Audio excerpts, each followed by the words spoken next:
Hello friends, আমি নাজমুল হাসান রিয়াদ। তো আজকে আমি যে বিষয়টা নিয়ে আলোচনা করব, কন্টেন্ট মনিটাইজেশন কিভাবে পাবেন। তো চলুন শুরু করা যাক। তো আপনারা আমাকে মেসেজ দিয়ে জানান যে আপনাদের পেজে কেন কন্টেন্ট মনিটাইজেশন আসে না। তো সেটা হতে পারে আপনার পেজে সমস্যা আছে বা আপনি সঠিক নিয়মে কাজ করেন না। তো এই বিষয়টা নিয়ে আজকে আলোচনা করব। এক ভিডিওতে সবগুলো একেবারে ধাপে ধাপে আপনাদের দেখিয়ে দেব কীভাবে কাজ করলে আপনি কন্টেন্ট মনিটাইজেশন পাবেন। তো এই কাজগুলোকে আমি 4টা ভাগে ভাগ করেছি। তো প্রথম যে ধাপটি হলো সেটি হলো পেজ বা আইডি ফ্রেশ রাখা। তো আপনাকে অবশ্যই কন্টেন্ট মনিটাইজেশন পেতে হলে আপনার আইডি বা পেজটিকে ফ্রেশ রাখতে হবে।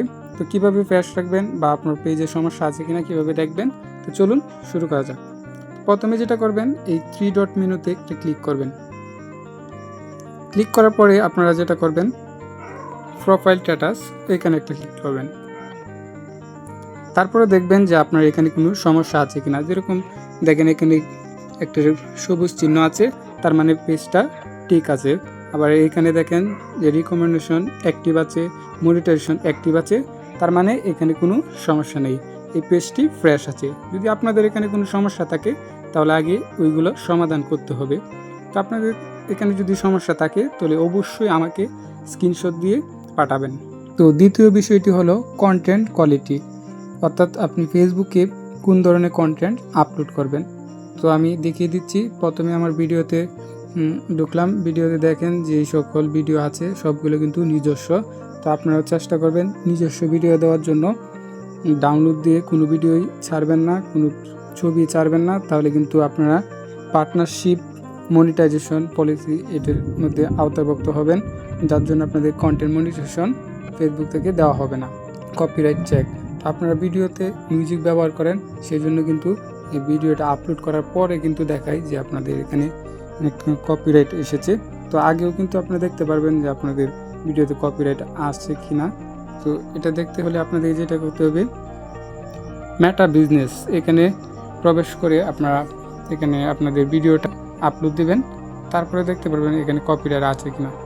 তো পরবর্তী বিষয়টা হলো আপনারা যে কন্টেন্টগুলো আপলোড দেন সেখানে যাতে আপনার ফেসটা দেখা যায়, তো এরকম কন্টেন্টগুলাই বেশি আপলোড করবেন, এটা খুবই গুরুত্বপূর্ণ। তো অবশ্যই চেষ্টা করবেন যাতে ডাউনলোড দেওয়া কোনো ভিডিও বা ছবি আপলোড না দেওয়ার জন্য। আর যদি এই ধরনের ভিডিও বা ছবি থাকে তাহলে ডাউনলোড দেওয়া যত ভিডিও আছে সবগুলোকে আপনারা ডিলিট করে দেবেন। তো কন্টেন্ট আপলোড দেওয়ার জন্য ফেসবুকের কিছু নিয়ম আছে, সেগুলো মেনেই কিন্তু ভিডিও আপলোড করবেন। দেখেন এখানে বলা হয়েছে হ্যাশট্যাগ ব্যবহার করার জন্য, আবার রিলসে যাতে 15 সেকেন্ড থেকে 90 সেকেন্ডের ভিতরে হয়, আর লং ভিডিওর ক্ষেত্রে 3 মিনিটের বেশি হয়। তারপরে এখানে ক্যাপশন দেওয়ার কথা বলেছে।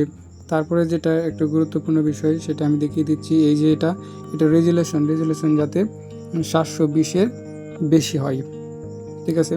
তো এই বিষয়গুলো আপনারা খেয়াল রাখবেন, আর এই নিয়মগুলো মেনে আপনারা কন্টেন্ট আপলোড করবেন। তো 3 নম্বর বিষয়টি হলো অ্যাচিভমেন্ট। তো সেক্ষেত্রে আপনাকে যেটা করতে হবে, প্রফেশনাল ড্যাশবোর্ড যে অপশনটি আছে এখানে একটা ক্লিক করবেন। ক্লিক করার পরে আপনাকে যেটা প্রথমেই মাথায় রাখতে হবে সেটা হলো রিচ। আপনার আইডিতে ভালো পরিমাণে একটা রিচ লাগবে। তো আমার অভিজ্ঞতাতে বলছি যে আপনাদের যদি 1.5 থেকে 2 লক্ষ রিচ হয় তাহলে কিন্তু আপনারা কন্টেন্ট মনিটাইজেশন পাবেন। তো তারপরে যে বিষয়টা আছে সেটা হলো ফলোয়ার। তো অবশ্যই চেষ্টা করবেন ফলোয়ার যাতে বেশি থাকার, কমপক্ষে 2-3 হাজারের উপরে যাতে হয়। যত বেশি ফলোয়ার থাকবে ততই আপনার জন্য ভালো। তো ভিডিও আপনার কতগুলো ভিডিও ছাড়তে হবে সেটা একটা মূল ফ্যাক্ট। আপনাকে কমপক্ষে 40 থেকে 50টা, অর্থাৎ লং এবং শর্ট যে রিল ভিডিও এবং লাইভ সহ কমপক্ষে 40 থেকে 50টা রাখার চেষ্টা করবেন, তাহলে কিন্তু আপনি কন্টেন্ট মনিটাইজেশন পাবেন। এবং 4 নম্বর বিষয়টি হলো আপনাকে কন্টেন্ট মনিটাইজেশন পেতে কি করতে হবে। প্রথমে আপনার যদি কোনো ইস্যু থাকে অবশ্যই সাপোর্ট ইনবক্সে গিয়ে আপনার এই ইস্যুগুলোকে আগে রিমুভ করতে হবে, ফেসবুকের কাছে আবেদন করে যেভাবে হোক আপনাকে এটা ফ্রেশ রাখতে হবে। তো দ্বিতীয় বিষয়টা হলো আপনাকে নিয়মিত কন্টেন্ট আপলোড করতে হবে, ভিডিও, ছবি, স্টোরি, টেক্সট, লাইভ, এগুলো প্রত্যেকটাই আপনাকে নিয়মিত ছাড়তে হবে। বিশেষ করে লাইভ সপ্তাহে 1 দিন হলেও করবেন, বেশি বেশি করার চেষ্টা করবেন। আপনাদের কাছে যদি কন্টেন্ট মনিটাইজেশন আসে তাহলে টিক সিম এভাবে আসবে, সেট আপ লেখা থাকবে। সেট আপ লেখা থাকলে আপনারা বুঝবেন আপনারা কন্টেন্ট মনিটাইজেশন পেয়েছেন। তারপরে যে বিষয়টা হলো সেটা হলো অবশ্যই আপনার প্রোফাইল পিক এবং কভার দিবেন। তো তারপরে যদি আপনার কোনো সমস্যা থাকে অবশ্যই কমেন্ট করবেন, কোনো ধরনের ইস্যু বা যদি না বুঝেন তাহলে অবশ্যই ইনবক্স করে জানাবেন। তো আপনারা ফেসবুকে নিয়মিত ভিডিও আপলোড করবেন, যতদিন বড় কন্টেন্ট মনিটাইজেশন না পান ততদিন বড় চেষ্টা করবেন। আর আপনাদের পেজে যদি কোনো ধরনের সমস্যা না থাকে তাহলে আজ হোক কাল হোক আপনারা পেয়ে যাবেন। তো এখন বেটা ভার্সনে কিন্তু ফেসবুক থেকে আপনার কন্টেন্ট মনিটাইজেশন পাওয়া খুবই সহজ। পরবর্তীতে দেখা যাবে যে ক্রাইটেরিয়া দিয়ে দেবে যেগুলো আপনাদের জন্য খুবই কঠিন হবে। তো তারপরেও আপনারা ফেসবুকে হাল ছাড়বেন না, নিয়মিত ভিডিও আপলোড করতে থাকবেন। কন্টেন্ট আপলোড করতেই দেখবেন আপনারা হঠাৎ একদিন কন্টেন্ট মনিটাইজেশন পেয়ে যাবেন। তো তারপরেও যদি আপনারা না বুঝেন বা আপনারা যদি আরও কিছু জানার থাকে তাহলে অবশ্যই আমাকে ইনবক্স করে জানাবেন। ধন্যবাদ।